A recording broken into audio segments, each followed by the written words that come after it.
حضور نبی کریم صلی اللہ علیہ وسلم نے ارشاد فرمایا الصلاۃ نور المؤمن، نماز مومن کا نور ہے۔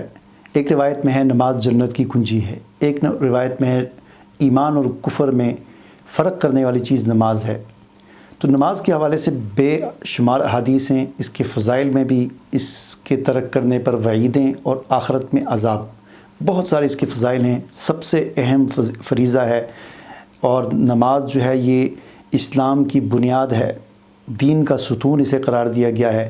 یہ جو حدیث میں نے آپ کے سامنے پڑھی کہ مومن کا نور ہے، تو یہ اس کا مشاہدہ تو ہمیں عام طور پر ہوتا ہے کہ ایک نمازی شخص کا چہرہ اور ایک بے نمازی کا چہرہ، اس میں واضح طور پر فرق ہمیں نظر آتا ہے۔ نماز اتنا اہم فریضہ ہے، اس کو کبھی ہمیں ترک نہیں کرنا چاہیے، حتیٰ کہ آپ ہر حال میں نماز پڑھیں۔ بہتر طریقہ اور یہ ہے کہ ہم مسجد میں جماعت کے ساتھ پڑھیں، لیکن اگر آپ سے نماز رہ جائے، آپ جماعت کے ساتھ نہیں پڑھ سکے، آپ مسجد نہیں جا سکے، تو گھر میں پڑھ لیں، اپنے وقت پر پڑھیں۔ وقت پر اگر آپ سے رہ گئی ہے تو بعد میں پڑھ لیں۔ مثلا فجر کی نماز، طریقہ تو یہ ہے کہ ہم فجر کے وقت مسجد میں جماعت سے پڑھیں، رہ گئی آپ 8 بجے اٹھیں، 8 بجے پڑھ لیں۔ اب 11 بجے آپ کو خیال آیا، آپ 11 بجے پڑھ لیں، لیکن چھوڑیں نہیں۔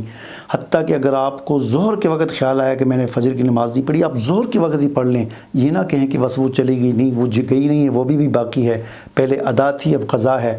حتیٰ کہ اگر فجر کی نماز کا خیال اگر آپ کو عشاء کے وقت آیا کہ میں نے فجر کی نماز نہیں پڑھی، تو آپ عشاء کے وقت ہی پڑھ لیں، لیکن اسے کبھی بھی ترک نہ کریں، لازمی پڑھیں اسے۔